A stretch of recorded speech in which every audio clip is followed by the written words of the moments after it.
Sejam muito bem-vindos a mais um Confabulating e esta noite vamos estar à conversa com o professor Jorge Tavares da Silva.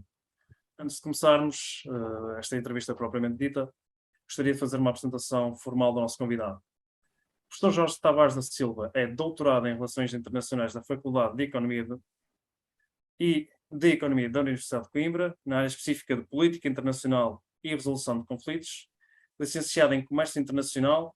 É professor auxiliar convidado na Universidade de Aveiro, Departamento de Ciências Sociais, Políticas e do Território, neste caso DCSPT, e também lenciona na Universidade de Coimbra, Faculdade de Letras e na Universidade de Minho, em Braga. É também investigador associado na Unidade de Investigação e Governação, Competitividade Políticas Públicas, da Universidade de Aveiro.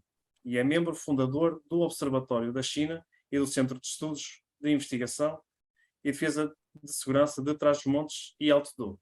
O professor Dr. Tavares da Silva é ainda membro da Associação Europeia de Estudos Chineses, da Associação de Estudos Políticos Chineses e do Instituto Português de Sinologia.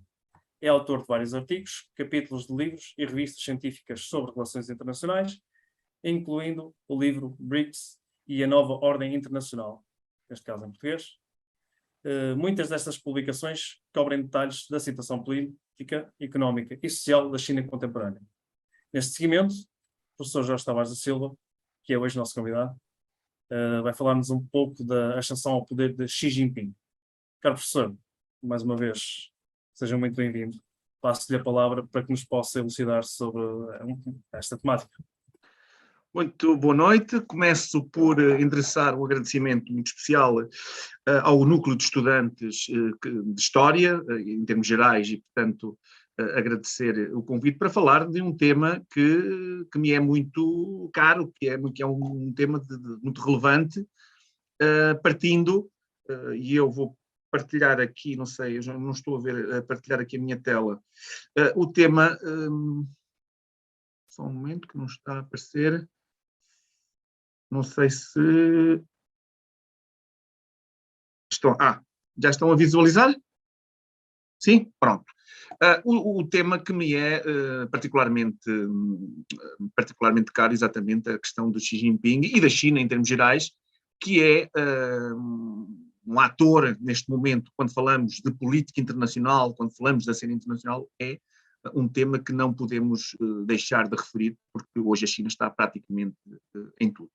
E, portanto, tudo o que funciona do ponto de vista internacional, do sistema internacional, tem sempre qualquer fator com influência exatamente deste gigante asiático. E, portanto, eu vou centrar a minha análise neste líder chinês que é Xi Jinping, que tem desde logo uma particularidade, que é o facto de se perpetuar no poder se compararmos com os líderes anteriores, e portanto também fazer essa análise entre a liderança atual e a liderança e as lideranças anteriores, só comparável em muitos sentidos com Mao Tse-tung, que foi um líder que de facto ficou muitos anos no poder, e portanto Xi Jinping vem quebrar de alguma forma essa regra de limite de poder, e portanto fica agora exatamente a exercer as funções de presidente da China e secretário-geral do Partido Comunista Chinês até quase quando ele quiser, e portanto é qualquer coisa de singular nos últimos anos deste gigante asiático.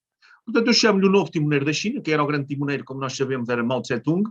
Eu chamo-lhe o novo timoneiro da China, desde logo por esta particularidade, a forma como assume o poder, depois focando-me aqui em três perspectivas: o homem, a política e o mundo. Não vamos ter provavelmente muito tempo para analisar a China no mundo, mas vamos analisar, ou a perspectiva de Xi Jinping para o mundo, mas vamos analisar sobretudo o homem, e portanto quem é este homem, quem é este líder. Eu acho que isto é importante, e no fundo algumas das suas linhas políticas fundamentais, e portanto é essencialmente isto que eu irei aqui abordar no tempo que me é reservado.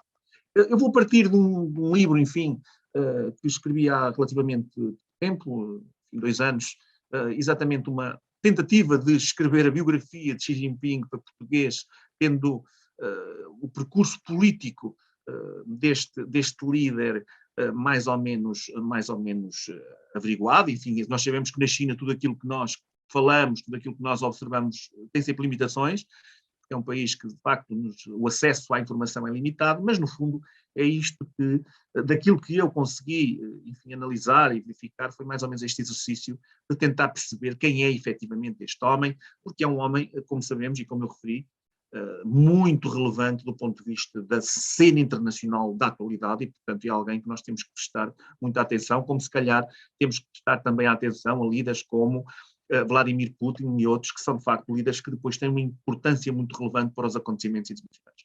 Muito rapidamente, eu vou falar aqui das diferentes gerações de líderes comunistas na China, que é importante.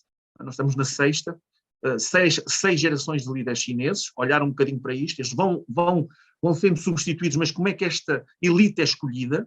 Como é que Xi Jinping, quem é de facto do ponto de vista da personalidade, Xi Jinping, como é que ele chega e como é que ele chega depois, enfim, à liderança do Partido Comunista Chinês? Há aqui algumas particularidades interessantes. Quais as linhas de orientação política, sobretudo aqui, e a nova política externa, como eu digo, não deverei ter muito tempo para analisar, mas fica pelo menos aqui a referência na forma como Xi Jinping também olha para o mundo, para algumas das grandes questões internacionais.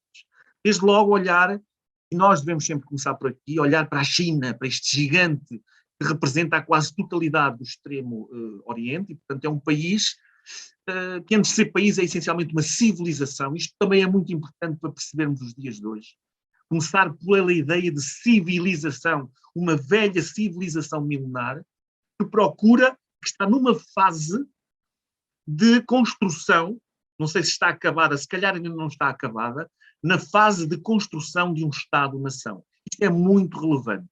Portanto, uma civilização que se desenvolveu milenarmente, ao longo de muitos séculos, que não tinha fronteiras muito bem definidas, que não tinha, se calhar, uma língua muito bem definida, que não tinha uma etnia muito bem definida, mas que, no contexto contemporâneo, está neste tipo de formação, neste tipo de consolidação. E, portanto, por isso é que o território chinês é importante demarcá-lo, por isso é que nós falamos muito da questão de Taiwan, também tem a ver com isto, demarcar muito bem o território, que isto é o que quer dizer, são as linhas orientadoras de um Estado moderno, é exatamente isto, ter um território muito bem definido. Nós sabemos que há fronteiras aqui que não foram ainda muito bem definidas, por isso é que há conflito, por exemplo, com a Índia, e há territórios que não foram recuperados ainda do ponto de vista da soberania. É preciso definir, é preciso tornar a China com uma língua só. Isso também é um processo de Estado-nação, e por isso é que o mandarim é a língua oficial, mas os chineses não falam todos mandarim. Importante também isto, e ter um poder político centralizado, forte e único, que é o Partido Comunista Chinês. Por isso é que temos um Estado-nação em construção, é isto que está, no fundo, a ser desenhado, e é isto que Xi Jinping também tem, e é o timoneiro que tem, esta missão de consolidação deste processo de construção, tendo sempre no centro, fundamental, o Partido Comunista Chinês. O Partido Comunista Chinês é a grande entidade, é a entidade que toma conta da China, vamos dizer assim, é a entidade que toma conta da China. Ainda agora há dias estava a haver uma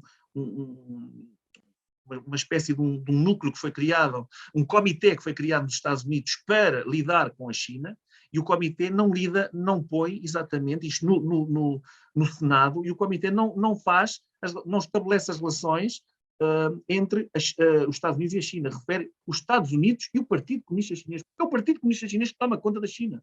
Eu até quase posso dizer que a China não tem um exército.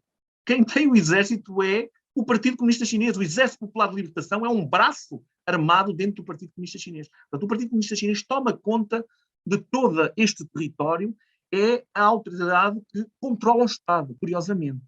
Controla o Estado. Até se costuma dizer que o Estado controla a população, em muitos sentidos, e o partido controla a China no sentido também, ou o partido controla o Estado. Podemos até dizer assim, o partido controla o Estado e o Estado controla a sociedade. E é mais ou menos esta mecânica que nós temos na China.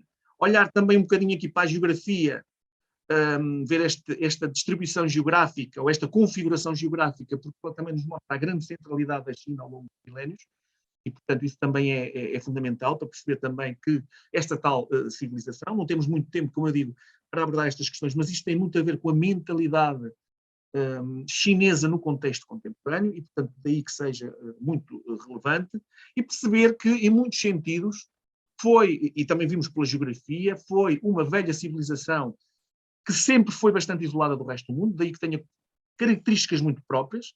É importante perceber isto. O percurso, eu costumo dizer até isto, o percurso que nós encontramos do ponto de vista histórico na China é diferente do percurso, por exemplo, na Europa, não é? Ou no Ocidente, naquilo que nós chamamos de Ocidente. Portanto, o resultado não pode ser o mesmo. O resultado histórico não é o mesmo.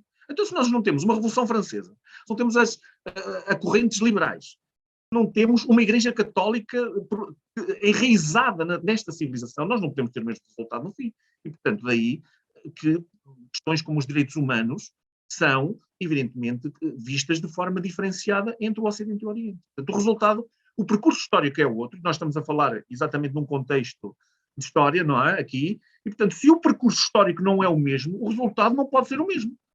Porque agora estamos a tentar que no mundo se procure algum equilíbrio, mas no resultado não pode ser o mesmo, sendo que os acontecimentos históricos foram exatamente diferenciados. Pronto. Mas é uma civilização relativamente isolada, e portanto não foi sempre, não foi totalmente, mas foi muitas vezes isolada, e portanto isso caracteriza muito a civilização chinesa. Uma natureza continental, a China não teve uma propensão marítima durante muitos anos, hoje está a tentar procurá-la, está a tentar desenvolver a marinha, a China, mas não foi assim durante muitos anos. Tem uma visão sinocêntrica, mas isso também não é única em termos de civilizações. Nós vimos na Rússia também a perspectiva, muitas vezes, centralizada em si próprio e no imaginário geopolítico, imaginando uma geografia, uma comunidade como sendo sua, não é? E, portanto, a China também tem isto, é uma potência neo-imperial, tal como a Rússia, e, portanto, muitas vezes tenta desenhar os seus limites e desenhar um bocadinho a sua vizinhança à luz daquilo que imagina a sua geografia, dizendo que são direitos históricos, como é seu, como por exemplo, a questão de Taiwan, o Mar do Sul da China, as ilhas do Mar do Sul da China, enfim, um conjunto de espaços geográficos que considera seus. E, portanto, por razões históricas. Isto é problemático no contexto atual. Não vamos falar muito disto, mas faz parte, ou seja, quando falamos de Xi Jinping é o protagonista de toda esta visão. De toda esta visão também neo-imperial, e portanto vai ser muito relevante neste século XXI aquilo que se vai passar na Ásia e tem muito a ver com isto. Portanto, é bom já começarmos por aqui também para perceber, quando falamos da política externa chinesa, quando falamos da visão e da postura da China no contexto atual, temos que pensar nisto. Tem muito, muito, muito a ver com toda esta configuração tradicional, se quisermos, em muitos sentidos. Vamos avançar, pois há um processo, eu dizia há pouco, temos um território, temos uma língua e temos uma etnia dominante, que são os Han, que também exercem pressão sobre outras etnias, como os tibetanos, os mongóis, os uigures, e também isto faz parte da tal construção de Estado-nação, e, portanto, uma mesma identidade. Se falamos de nação, falamos exatamente na tentativa de uma mesma identidade, dizer que Xi Jinping exatamente representa também esta etnia Han, 92% da China, e que no fundo, representa aquilo que nós podemos dizer uma espécie de etnia normal do ponto de vista da China e do Estado-nação chinês. Sendo certo que não é todos assim, portanto há aqui uma pressão que se exerce sobre as outras etnias minoritárias, portanto também é uma questão também importantíssima da China atual. Pronto. Temos aqui as dinastias todas, não vamos ver isto tudo, mas é para a nossa contexto contemporâneo, para a nossa liderança atual, mas perceber que isto é um longo percurso, o tal percurso histórico, e eu tive o cuidado de pôr aqui um bocadinho de história, porque sei o contexto para quem eu estou a falar, e portanto eu acho que isto é muito relevante, perceber todas estas dinastias, até à última, a dinastia Qing, foi uma dinastia, também importante dizer, foi uma dinastia que expandiu o seu território, quase colonizadora, e eu acho que até nem é excessivo dizer isto, colonizadora no sentido de expansão do seu espaço geográfico para Xinjiang, para a Mongólia, para o Tibete, mesmo para Taiwan, e portanto estendeu os seus tentáculos e acabou por ficar até aos dias de hoje exatamente esse espaço colonizado durante este período. O Partido Comunista Chinês, já agora diga-se, não abdicou dessas conquistas colonialistas do passado, assumiu-as e hoje considera que fazem parte todas do seu território, que também não deixa de ser curioso. Isso também é uma questão que eu acho que é relevante. Ora bem, o que é que nos importa aqui? Vamos aqui dar um salto temporal, mas é aquilo que nos importa falar. Nós temos perceber, eu acho muito relevante esta representação, de todo o período histórico. Evidentemente não vamos olhar muito para trás, mas vamos olhar aqui para o período, por um lado, republicano, quando termina o período imperial das dinastias, portanto, 12 a 49, dominado pelo Partido Nacionalista. Depois houve guerra civil, não vamos também falar muito disso, mas depois olhar aqui para o período comunista desde 49. E, portanto, perceber que quando falamos de comunismo na China, estamos a falar de um pequeno período da história, não é? Uma pequena fatia. Não é, isto ainda está em construção, isto está em evolução, mas é um período relativamente curto. E, portanto, por isso é que falamos, quando falamos das 5, 6 gerações de líderes chineses, perceber que só representa uma pequena fatia neste período de longos anos, e, portanto, é muito relevante de mencionar.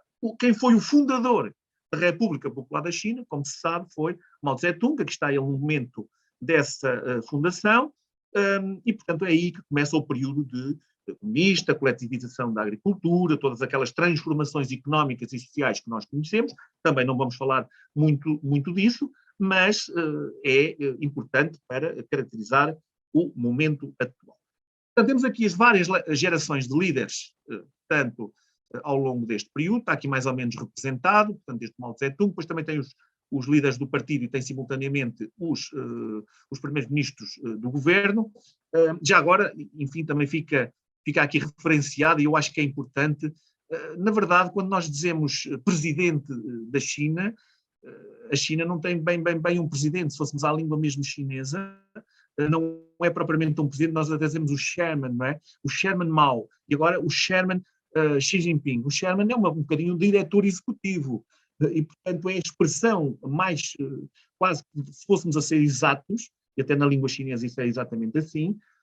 O presidente é Zongtong, mas eles não dizem Zongtong, e, portanto, utilizam a expressão exatamente de chairman, que é exatamente diretor executivo desta organização poderosa que é o Partido Comunista Chinês. Portanto, temos aqui o Xi Jinping chega em 2012 e, portanto, vai, de alguma forma, portanto, temos aqui as várias lideranças. Eu chamo a atenção, por exemplo, para Deng Xiaoping, que eu acho que é um líder importante, que não está aqui referenciado por uma questão importante, que eu acho que é relevante, é que ele depois não assumiu formalmente as suas funções, mas temos o período mas está em cima, não é? Temos em cima na ilustração, temos em cima o Deng Xiaoping, primeiro Mao, como já tinha referido, depois o Deng Xiaoping, depois o Jiang Zemin, depois o Hu Jintao e, finalmente, a liderança de Xi Jinping. Então são as grandes lideranças chinesas, 5. Xi Jinping agora perpetuou-se no poder. Habitualmente as lideranças eram de 10 anos e depois eram substituídas. Ora, Xi Jinping alterou na Constituição essa alteração, que tinha sido imposta por Deng Xiaoping, precisamente para não haver abusos de poder, como tinha havido no período de Mao. Mas Xi Jinping, todo poderoso, não é? O homem que nós temos agora na liderança, alterou essa característica e, portanto, agora vai ficar no poder, não sabemos muito bem até quando, e, portanto, esta é uma das características. Eu não sei se é bom para o mundo nós termos líderes que não têm limites. Quando nós temos líderes que não têm limites, também não há nada que, de alguma forma, lhes imponha, não é, travões. E, portanto, eu não sei se isto é muito bom, mas é isto que nós temos na China e não é único, não é? Começa a não ser único, começamos a ter um conjunto de autocracias, de líderes que ficam ad eternum no poder. É isto que nós temos atualmente na China, não é? Bem, temos aqui duas características importantes. Uma, o novo timoneiro, é uma denominação que eu próprio lhe chamei, e temos a característica do sonho da China, que é o nacionalismo. Acima de tudo, uma característica que é o nacionalismo chinês, exaltado exatamente na liderança de Xi Jinping. Ora bem, quem é efetivamente este homem? Eu acho que isto é que é importante nós analisarmos. Temos aqui a chegada dos líderes em 2012, portanto, esta encenação toda, nós sabemos que é assim. Dizer isto, que eu acho que é importante, antes de mais.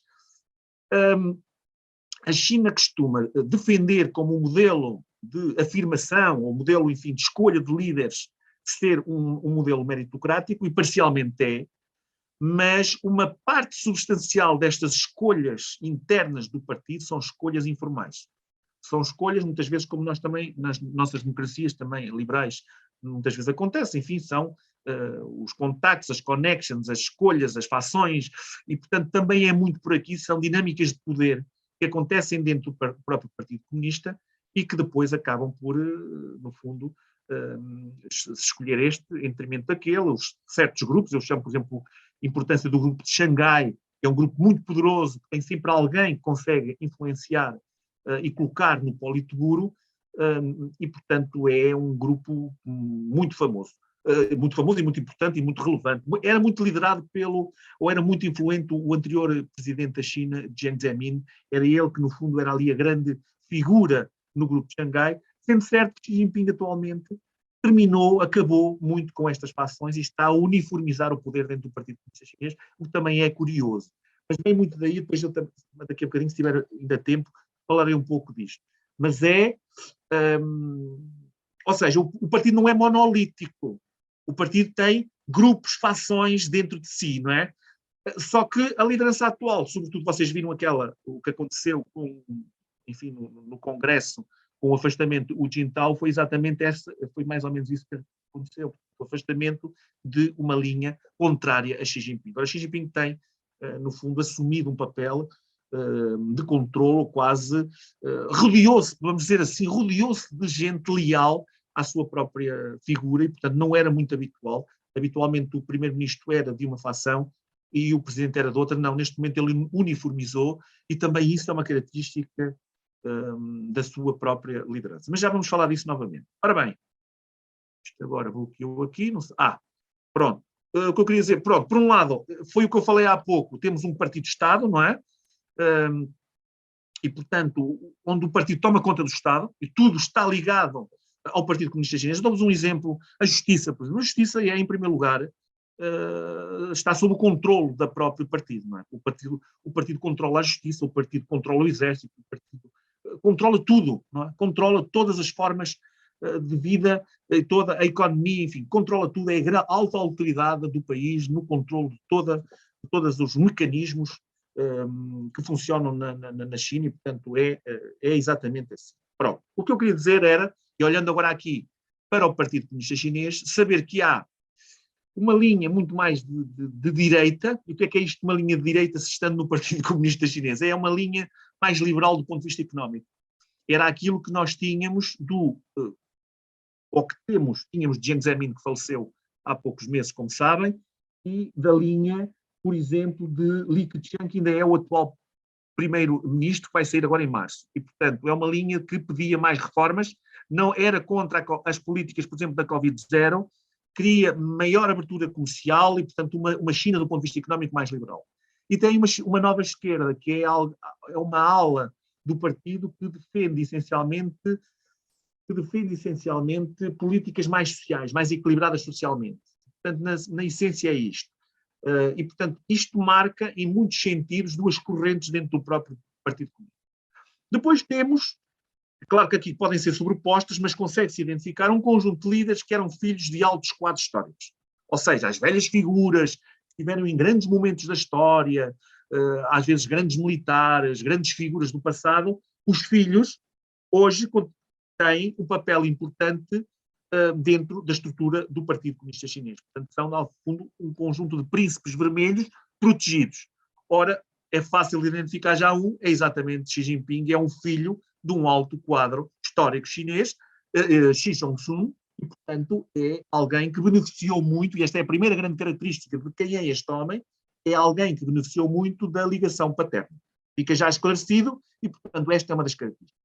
Depois temos o grupo de Hu Jintao, portanto, os líderes anteriores continuam a ter muita influência. Nós vimos o afastamento do Jintao no último congresso, todos viram isso, à frente das câmaras, mas representou um pouco isso. Mas também há o grupo do Hu Jintao, há o grupo de Xangai, muito liderado por Jiang Zemin, e, portanto, um conjunto de figuras, muitas delas afastadas pela política anticorrupção de Xi Jinping. Vocês podem perguntar, mas é uma política mesmo de corrupção ou é para afastamento de opositores políticos? Bom, nós temos alguma dificuldade de esclarecer esta questão.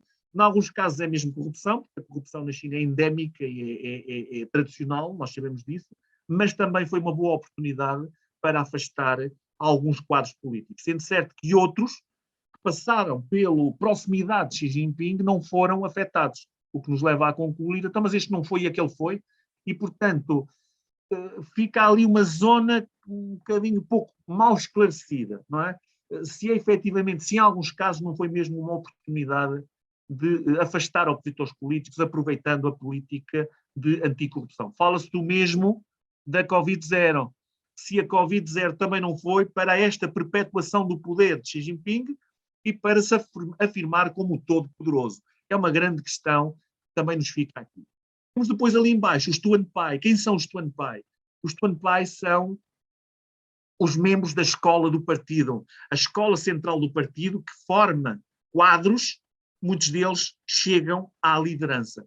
Por exemplo, Li Keqiang, que ainda é o atual primeiro-ministro, é alguém exatamente que vem da escola central do Partido Comunista Chinês. Portanto, vão ver, primeira grande característica, olhamos para o Partido Comunista Chinês e percebemos que não é todo único, no sentido, temos aqui muitas fações, temos aqui muitas orientações políticas diferentes, como aconteceu no passado entre os ortodoxos, não é? Os mais progressistas, estas coisas, enfim, há choques até de gerações, e, portanto, isso reflete-se muito dentro do Partido Comunista Chinês. De qualquer forma, Xi Jinping tentou acabar um bocadinho com isto, portanto, tentou uniformizar. Hoje parece que tem ali um conjunto de figuras à sua volta e mais ninguém se aproxima, não é? E, portanto, foi isto que ele está a tentar fazer. Portanto, isto também marca muito o período atual. Temos aqui os Tuanpai, está a tal escola do partido, e, portanto, eu vou passar rapidamente à frente, mas para percebermos também a criação de toda uma elite de estudantes dentro do partido, não é? E Xi Jinping tem dirigido-se aos jovens, está a revitalizar muito a nova geração para seguir os princípios, não se aburguesar com as novas formas de vida na China modernas, não é? A China cresceu muito, é um país que em muitos sentidos, é um país rico em muitos sentidos, ainda tem um PIB per capita muito baixo, mas é um país com novos estilos de vida modernos, e Xi Jinping tem tido um discurso fortíssimo do ponto de vista ideológico para não se perderem estas novas gerações, e portanto também virando-se muito aqui para exatamente o partido e para a escola do partido. Temos aqui a escola central do partido, e depois temos aqui um organismo que eu também acho que é muito importante, que é uma espécie de grande organismo de recursos humanos. E, portanto, alguém, quando eu dizia há pouco, as lideranças, elas têm que ser com mérito. Se alguém tiver a caderneta suja, vamos dizer assim, não pode chegar ao topo da hierarquia. Tem que ser alguém que tem já prestado serviços ao longo dos anos. E, portanto, é isso que habitualmente se faz, esse escrutínio que é feito, e é feito exatamente pelo Departamento Central da Organização, que, no fundo, olha muito para os currículos e verifica se a pessoa tem ou não essa... isto teoricamente, nós sabemos que depois às vezes há maneiras informais de subverter isto, mas teoricamente é assim, portanto, daí que às vezes em comparação se diga que exatamente a China tem um sistema meritocrático, ao contrário de muitas democracias ocidentais, e eles também fazem ver isso, chegam às vezes pessoas sem grande percurso político, e eles até falam exatamente de Donald Trump, quando comparavam com a China, diziam Donald Trump jamais conseguiria chegar a líder da China porque não tinha currículo político absolutamente nenhum, como vocês tão bem sabem. Pronto, fala-se muito, eu não vou também aqui, fala-se muito do mandarinato meritocrático marxista-leninista, que é um bocadinho nesta lógica, porque a China teve um dos primeiros sistemas de meritocracia no funcionalismo público. Havia os testes que se faziam no passado, no período imperial, para se aceder à função pública, na China, portanto, e tinha exames muito rigorosos. E, portanto, é isso que hoje nós temos um bocadinho no sistema atual, ou a tentativa de termos isto, ou de mostrar exatamente este modelo na atualidade, que é uma nova meritocracia, indo buscar os princípios do mandarinato do passado, claro, num quadro marxista-leninista, e, portanto, é um pouco isto que nós temos. É muito interessante a forma como são escolhidos os líderes. E agora pergunta-se como é que Xi Jinping, de facto, lá chegou, e, portanto, esse é o caminho. Temos depois também aqui a informalidade, os grupos, sempre a trabalhar nos bastidores, também é muito por aqui, o famoso guanxi, não é? A China há um conceito que é guanxi. O que é o guanxi? Guanxi são as redes informais de dar e receber que se criam entre uns e outros. E, portanto, isto é quase socialmente aceito. E, portanto, é assim que estes líderes funcionam e, portanto, têm imensa influência informal para se chegar exatamente, e para se conseguir, muitas vezes, chegar. É preciso ter um bom guanxi, ter boas relações pessoais para depois conseguir chegar. Pronto, temos aqui a tal situação que todos viram, o afastamento, para mim, eu faço esta leitura, é o afastamento da facção contrária de Xi Jinping, liderado exatamente o Li Keqiang, que está sentado, e o Jintao, que está em pé, que está a ser retirado da sala, é alguém que fazia parte da facção dos Tuanpai e fazia parte da facção contrária a Xi Jinping. E, portanto, este é o momento de mostrar ao país que acabou. E, portanto, agora é só Xi Jinping e mais nada. Portanto, não há fações contrárias. E quem levantar a voz, quem for opositor, é afastado imediatamente. E, portanto, este é um sinal de poder. E é este o líder que nós temos atualmente. É um sinal de poder absoluto, total, sem as tais ditas fações que eu vos falei. Para mim, a interpretação é esta, deste acontecimento. Houve muitas leituras, mas para mim é exatamente esta. Ora bem, vamos aqui agora ao nosso menino, ao nosso menino Xi Jinping, que é filho, já o tinha dito, é filho de um quadro histórico do Partido Comunista Chinês, Xi Zhongxun, que está ali num momento trágico durante a Revolução, na Revolução Cultural.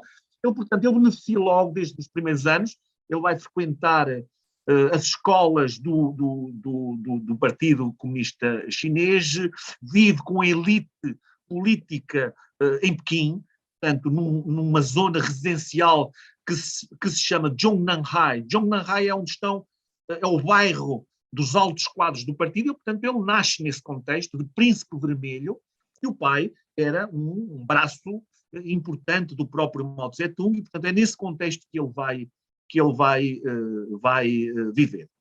O que vamos assistir alguns anos depois, aconteceu, claro que o período de Mao tem muitas peripécias, a Revolução Cultural, o grande salto em frente, tem muitos episódios que não temos aqui tempo de falar, mas durante a Revolução Cultural nós sabemos que, por motivos políticos, muitos líderes foram afastados, houve imensas purgas, houve, enfim, incidentes enormes neste período, e, portanto, também neste conjunto de purgas e de problemas que houve nesta altura, o pai de Xi Jinping vai ser envolvido num caso que tem a ver com um livro e uma publicação de um livro que foi feita na altura. Interpretou-se que as figuras fictícias do livro tinham a ver, era uma denúncia de algumas figuras reais, e, portanto, há essa questão, e, portanto, afastou-se Xi Zhongxun exatamente das funções que tinha, foi acusado publicamente, muitas vezes até eram agredidos, enfim, nós temos aqui esta imagem que mostra alguma dessas sessões públicas de autocrítica, que era isto que se fazia, que eram sessões muito violentas. Ora, e Xi Jinping e a sua família vai ser toda dividida, que foi uma coisa que se fez muito no período da Revolução Cultural, foi dividir as famílias, porque também foi uma maneira de enfraquecer uma das grandes poderes na China, que é o poder familiar. Isso é muito relevante, e, portanto, o pequeno Xi Jinping tinha nascido num berço quase dourado, dentro do quadro de governação da China, e vai ser, enfim, adolescente. Claro que não era assim tão pequenino, já era um bocadinho mais velho, mas como adolescente vai para o interior, para a zona de Shanxi, lá muito longe, quase na Mongólia, não é? E vai para essa região trabalhar numa aldeia, portanto, fazer trabalho manual, exatamente, e o seu pai foi preso, depois esteve em prisão domiciliária, e a família teve durante muitos anos, de facto, em situação difícil, porque era de facto difícil, e, portanto, foi mais ou menos este contexto que nós vamos, enfim, encontrar durante vários anos. Em termos gerais, é essencialmente isso. É claro que ele tem um outro irmão que também está nas estruturas do partido, mas sendo ele o mais velho, e tendo as irmãs e sendo a sociedade essencialmente machista, as duas irmãs não vão, enfim, ser as escolhidas do ponto de vista familiar, nem o irmão mais novo vai ser exatamente ele, como primogénito, não é? E, portanto, seguir aqui, ele será o futuro da família do ponto de vista da grande aposta do ponto de vista político, e o pai começa a prepará-lo também muito nesse sentido, e é também preciso perceber tudo isto. Claro que durante o período da Revolução Cultural fica perdida esta oportunidade, e, portanto, é preciso que, depois de acabar a Revolução Cultural, restituir, se calhar, este percurso. E é isto que, no fundo, terá, ou que se tentará fazer, é exatamente reconstituir um bocadinho e tentar recuperar o tempo perdido, que foi aquilo que se fez. Aqui temos a ver o jovem, deixem-me só ver o tempo, porque isto vai ser problemático, isto vai ser problemático do ponto de vista temporal. Eu vou tentar encurtar, não vou conseguir falar muito de muitas coisas, mas pronto. O período da Revolução Cultural que estamos a ver, o jovem que foi lá para a tal aldeia. E agora, eu acho que isto é importante, eu vou tentar ser objetivo, há muita coisa que vai ficar por falar, mas aqui algo que eu acho que é muito relevante. O pai de Xi Jinping, Xi Jong-un, vai ser reabilitado politicamente em 1978. E, portanto, termina, o Mao morre em 76, Deng Xiaoping chega ao poder em 78, enfim, teve a sorte, o pai de Xi Jinping não ter falecido durante a Revolução Cultural como outros, e, portanto, é-lhe permitido recuperar politicamente, reabilitado politicamente, e vai ser encaminhado para a região de Guangdong, que é a região por detrás de Hong Kong, é a região quase emblemática na abertura da China ao mundo, não é? Do ponto de vista económico. As grandes reformas e abertura são exatamente no período a partir de 78, liderado por Deng Xiaoping, e o jovem Xi Jinping está ali exatamente atrás, está ali ao lado do pai, exatamente a assimilar o conhecimento para poder um dia assumir também funções políticas. O pai vai prepará-lo politicamente para o futuro. Pois há aqui dois momentos, e eu vou tentar também ser muito sucinto, porque eu sei que o tempo voou. Há aqui dois momentos importantes. Xi Jinping estava a trabalhar na aldeia, não é? Na aldeia durante o período da Revolução Cultural, e tenta vir para Pequim. Ele vai arranjar um lugar na universidade, e o pai disse-lhe assim: antes de entrar na universidade, vai-te inscrever no Partido Comunista Chinês. Porque o Partido Comunista Chinês é aquele que te vai depois dar o teu futuro. E como ele tinha boas ligações, mesmo tendo passado o período da Revolução Cultural preso, é isso que ele vai depois dar ao seu filho, exatamente essas ligações. A mãe também o vai ajudar um pouco nisso, mas vão ser estas ligações que vão ser muito relevantes para o seu futuro. Ele vai tentar entrar no partido, mas não consegue no imediato. Ele tenta 7 vezes entrar no partido, e não. Porquê é que ele não entra no imediato? Porque ele, quando esteve na aldeia, ele fugiu. Isso foi-lhe apagado um bocado foi-lhe apagado da caderneta, da tal informação. Hoje é um bocadinho escondida essa informação, mas ele fugiu uma das vezes e ficou com a caderneta, enfim, com um ponto negativo. Isso dificultou-lhe a entrada. Mas lá o tal Guanxi, as tais regras, a tal influência, acabou por conseguir entrar, acaba por arranjar um lugar importante em 75, eu não quero errar nas datas, portanto é no início da década de 70, eu julgo que ele se calhar até antes um pouco, portanto é-lhe dado um dos lugares de escolha e raros, que ainda eram lugares que eram essencialmente políticos. Ele entra na universidade e depois consegue retomar um bocadinho o seu futuro político. Vai ter depois, a partir daqui, todo o seu percurso vai ser um percurso sempre muito apoiado pela figura do pai. Isto é que é a realidade. E, portanto, desde logo, um cargo importantíssimo é o cargo de Michu. O que é o Michu? É um alto secretário. Vai trabalhar com o Gang Biao, que era o ministro dos negócios, o ministro da Defesa, não é? E, portanto, vai trabalhar logo com a parte militar e vai ter acesso. Os Michus tinham acesso a tudo. São aquelas pessoas que mexem com a papelada toda. É um bocadinho isto. Mexem com a papelada toda, são super influentes. E, portanto, ser Michu na China é alguém que se mexe muito bem. Claro que isto é um lugar muito, muito, muito patrocinado pelo pai, pelas suas ligações do passado, e que ele vai beneficiar. Portanto, uma das grandes conclusões que nós tiramos desde logo aqui é que Xi Jinping beneficia muito da ligação paterna e, portanto, é um príncipe, continua a ser um príncipe muito facilitado pelas ligações familiares, e, portanto, isso é aliás, temos aqui todos os percursos, e temos aqui os amigos que ele foi construindo ao longo dos anos, pelas regiões onde vai passando, e também vai construindo o seu clã. Ele vai construindo o seu clã, que isto é muito interessante. Desde esta altura que foi Michu, desde as ligações com o pai, onde ele foi quase um estagiário do pai. E depois as províncias por onde vai passar, ele vai passar pelas províncias do interior, mas depois vem para o litoral, e portanto ele vai passar, por exemplo, em Xiamen, ele vai para a província, vai inclusivamente chegar a Xangai. Está lá há pouco tempo, mas a Xangai, também no fim, ele chega mesmo a Xangai. De Xangai passa para o Politburo. E, portanto, este percurso por estas províncias todas são sempre acrescentar valor ao seu currículo, e é isto que nós vamos encontrar exatamente vimos aqui todos os cargos ao longo dos anos. Isto é publicado no próprio site da China de onde eu tirei, não é? Portanto, do próprio percurso político ao longo destes anos todos. Claro que tem muita coisa, eu não vos consigo falar disto em meia hora, não é? Portanto, temos aqui um percurso político de cargos em série, que é mesmo assim, e, portanto, ele também teve que mostrar que sabia fazer as coisas. Sendo protegido, também teve que mostrar que sabia fazer as coisas, até chegar, em grande medida, eu acho que aí também é importante, a organização dos próprios Jogos Olímpicos de 2008, isso foi importante, onde aparece o sonho da China como slogan dos Jogos Olímpicos, as pessoas se calhar não se lembram disso, já tinha o sonho da China, e em 2012 ele chega exatamente à liderança do Partido Comunista Chinês. Ora bem, eu vou tentar rapidamente, eu sei que estendi-me demasiado aqui. Ora bem, só muito rapidamente, o que é que nós podemos, em linhas orientadoras de Xi Jinping, do ponto de vista político? O combate à corrupção é uma dessas, já falei até um pouco, não é? O combate à corrupção é um dos seus temas centrais. A luta contra a pobreza, ele consegue retirar a China da pobreza extrema. Claro que quando dizemos combate à corrupção e luta contra a pobreza, se foi só ele que fez isto, não foi.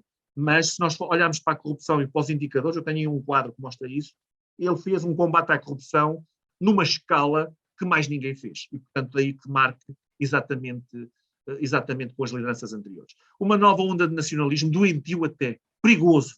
Eu acho que o nacionalismo chinês está perigoso e ele também é um protagonista importante deste nacionalismo, quando ele assume exatamente o sonho da China como o grande objetivo e, portanto, de afirmação e dizendo que o seu modelo é superior aos demais. E, portanto, isto é nacionalismo exaltado e é perigoso. Agora um bocadinho mais resfriado este 2023, o ano do coelho, mas esteve muito exaltado nos últimos 2 anos. E agora acalmou, eu acho que acalmou um bocado pelo efeito da Rússia, mas também acalmou. E uma nova era que assume-se como sua, não é? De socialismo com características chinesas, tem ali uma gralha socialismo com características chinesas, e há aqui até um xiismo, uma obra, um pensamento que é estudado, os livros. Quando a última vez que estive na China, deram-me logo os livros do pensamento de Xi Jinping, para eu não me afastar muito daquelas ideias que lá estavam, e, portanto, a seguir é quase como um livro de catequese, não é? Pronto. É isto que nós temos, em muitos sentidos, no período atual. Olhem, eu não vos quero estragar o programa e, portanto, se calhar eu tinha muito mais, isto dava para... É sempre um problema sintetizar, eu alonguei-me um bocadinho no início. Eu, se calhar, vou aproveitar as vossas questões, eu se calhar fico por aqui porque não traça um bocadinho, é muito reduzido, mas se calhar traça no essencial algumas das características de Xi Jinping, sobretudo do ponto de vista político, e se calhar aguardo, mas é pelas vossas questões, e não me adianto mais do que isto, portanto, porque senão vou estar aqui mais não sei quanto tempo a falar, e portanto eu acho que fica por aqui e fico a aguardar então as vossas questões, está bem? Professor, obrigado pela apresentação, ainda que resumida, mas que já dá para elucidar bem, para termos uma noção sobre esta temática, também para os nossos espectadores. Eu vou passar a palavra ao Nuno, que tem uma questão para me colocar. Nuno, estás à vontade. Boa noite, professor. A minha questão é a seguinte: qual será a maior problemática que o governo de Xi Jinping se confronta neste momento? Eu acho que a maior problemática neste momento, claro que nós podíamos falar imediatamente da questão de Taiwan como se calhar a grande obsessão chinesa, que é a tal tentativa de unificação da China, porque é um dos grandes objetivos do Partido Comunista, é a unificação relativamente ao passado, que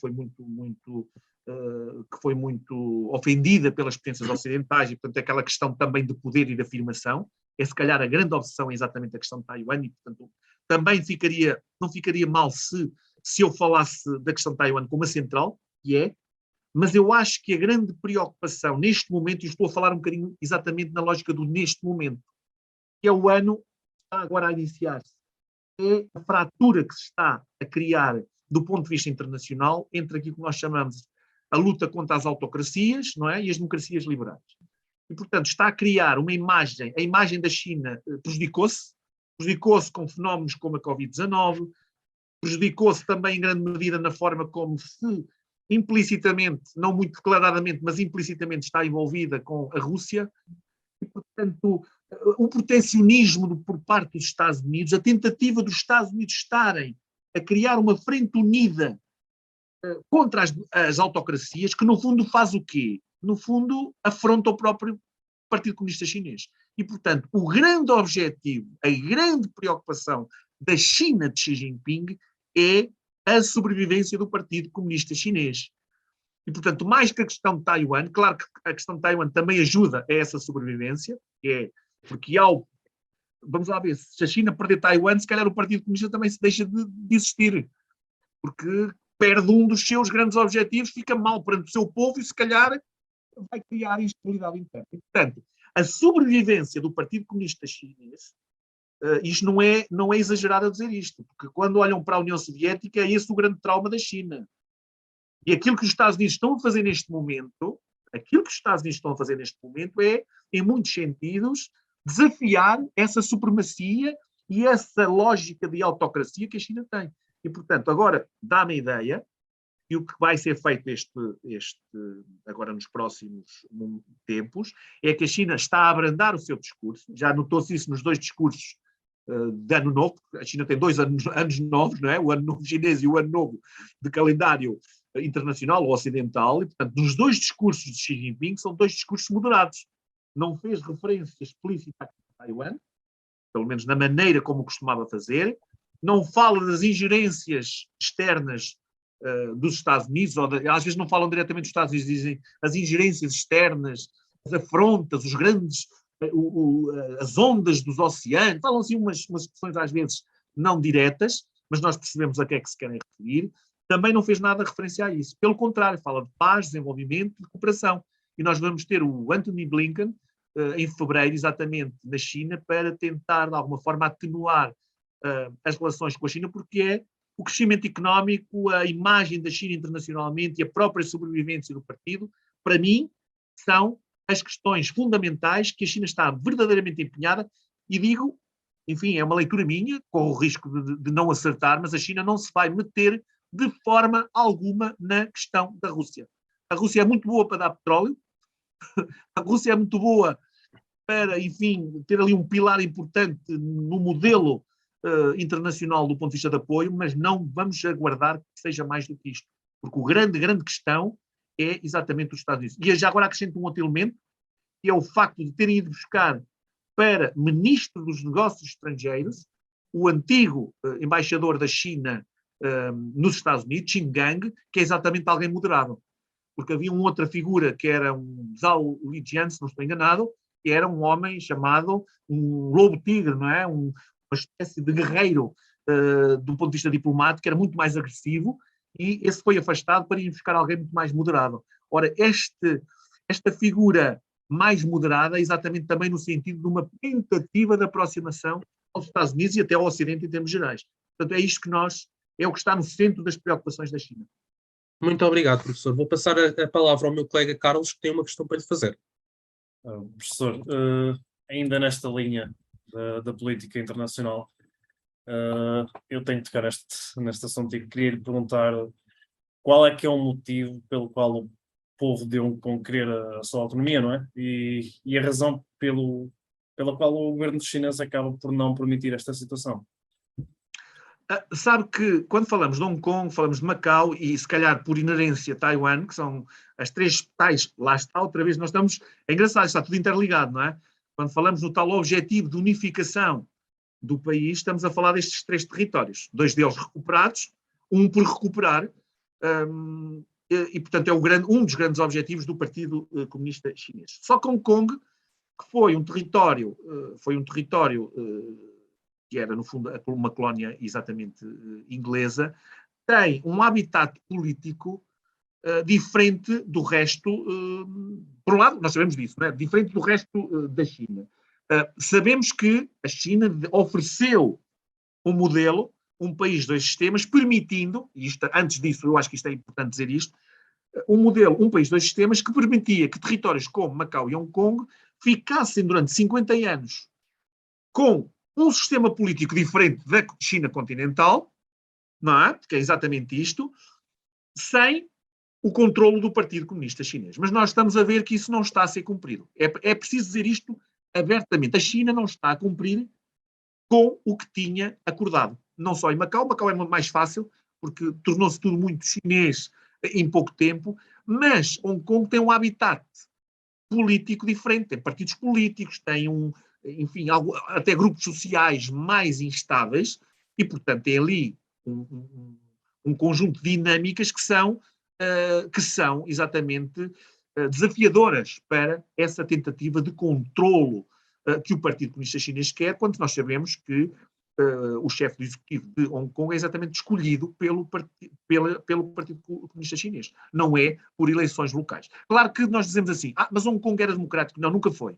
Passou de um sistema colonial para um sistema controlado pelo Partido Comunista Chinês. Portanto, nunca foi.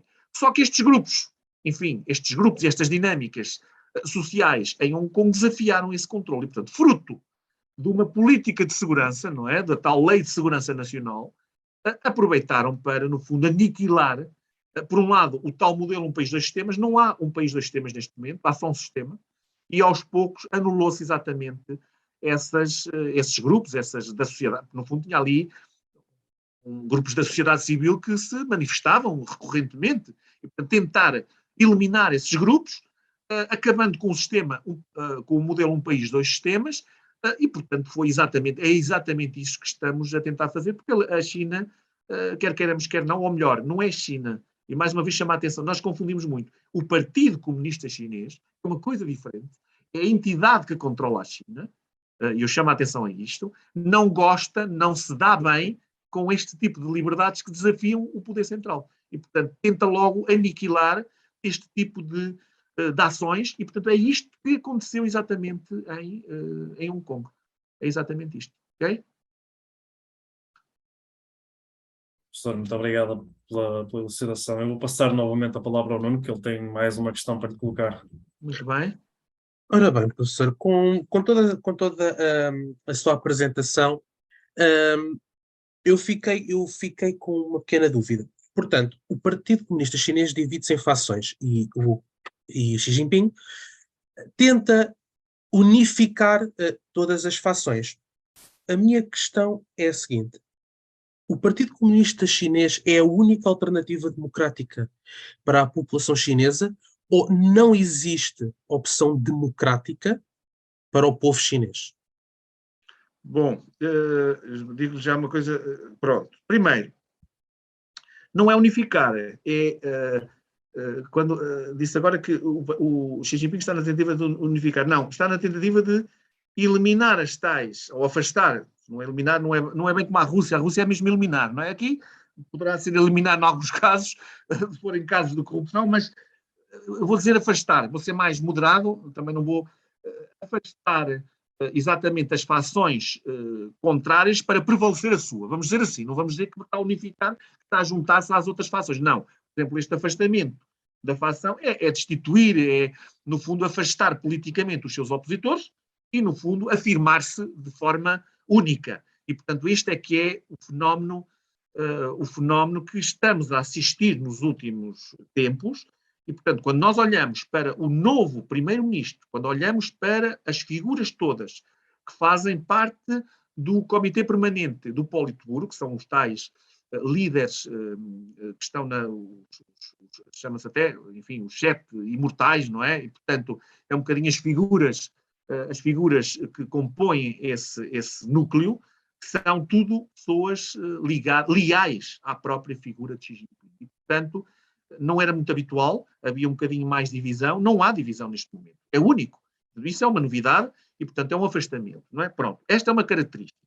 Quanto à democracia, não há. O partido, primeiro, atenção à palavra democrático, primeiro, que eu acho que é muito relevante falarmos disto, porque nós, aliás, já tive esta discussão frequentemente, a China, eu agora vou dizer uma coisa, se calhar vão ficar, a China é democrática.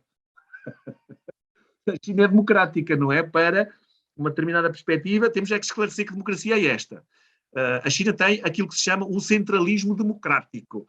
E até costumam dizer que a democracia chinesa é superior à democracia ocidental. O que não tem, isto é preciso esclarecer, o que não tem é uma democracia liberal. O que nós temos no Ocidente, em Portugal, são democracias liberais, que vêm exatamente da corrente liberal, vem de John Locke e todas essas, que têm uma divisão de poderes, não é? Onde a justiça, o que é da justiça, o que é do governo é do governo, e, portanto, o poder executivo, o poder legislativo, são poderes que estão divididos, não é? E com liberdades individuais, direito à propriedade, pronto, estão assegurados neste contexto. É uma democracia liberal. Ora, numa democracia como esta, que não é liberal, é que eles defendem, que vem desde o tempo de Lenin, que fala do centralismo democrático, porque se nós virmos bem, são as várias regiões, representantes de várias regiões, que depois vão escolher os líderes. E, portanto, e o que se muitas vezes, portanto, no fundo, são os representantes, os que estão no Politburo, são os representantes de toda a população. E eles consideram que isto é uma forma de democracia, não é? Pronto. Por isso é que não podemos ficar só na denominação de democracia. Mas eu acho que quando fez uma pergunta, não foi, por um lado, preciso esclarecer isto. Não podemos dizer só democracia, temos de dizer democracia liberal ou não liberal, como é a chinesa. Mas quando fez a pergunta, eu sei o que é que se queria referir. Se havia oposição. Também é muito interessante. Pronto.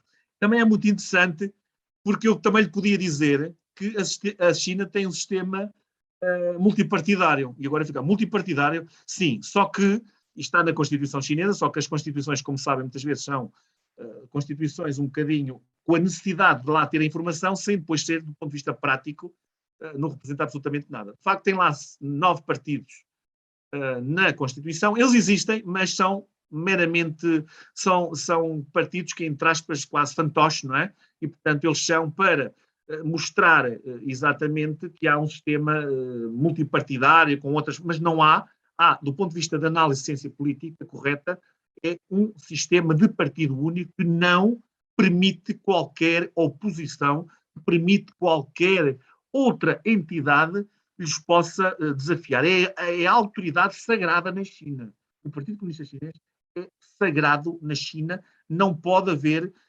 e é a grande obsessão também, não pode haver outra força que lhes faça concorrência do ponto de vista da supremacia ou até do monopólio do poder, que eu acho que é mais correto dizer assim. Eles têm completo monopólio do poder. E agora acrescento uma coisa gira, é que nos níveis mais baixos da hierarquia do partido, ao nível local, há eleições para a escolha de alguns líderes nas aldeias, o que não deixa de ser curioso, com eleições, com votos, com escrutínio popular, até com campanhas eleitorais, só que são centradas, até se fala da village democracy, centradas só ao nível local. Não passa exatamente das aldeias. Mas é engraçado até ver este fenómeno na China, e, portanto, acaba por ser aqui uma característica interessante, mas não deixam, lá está, não deixam que ele passe, por exemplo, ao nível provincial, não é? Podia passar, não passa. Fica ali a nível só das aldeias, mas dão ao povo a oportunidade de escolher, o que é extraordinário na China contemporânea. Muito obrigado pela sua explicação. Foi, de facto, exatamente isso que eu perguntei, a parte da oposição. Passarei então a palavra ao meu colega Carlos, porque já estamos em cima da hora. Muito obrigado pela sua aparência e pela sua explicação. Professor, mais uma vez, muito obrigado pela participação. Acabou por nos elucidar e o tempo acabou por ser pouco, mas penso que em pouco tempo conseguiu explicar muito, como se costuma dizer. Cabe-me a mim agradecer ao professor Jorge Tavares da Silva por nos ter elucidado sobre esta temática e que nos trouxe também aqui um ponto de vista interessantíssimo e por toda a sua disponibilidade e gentileza demonstrada, que foi de facto 5 estrelas. Mais uma vez obrigado. Para quem tiver interesse em investigar mais sobre esta temática e pelo trabalho do professor, pode consultar os links presentes na descrição. Resta-me, em nome de toda a equipa deste grupo, desejar uma boa noite, um bom dia, conforme fuso horário, e vemo-nos no próximo vídeo. E muito obrigado. Muito obrigado pela oportunidade e foi um gosto poder falar convosco sobre estas temáticas. Muito obrigado, professor.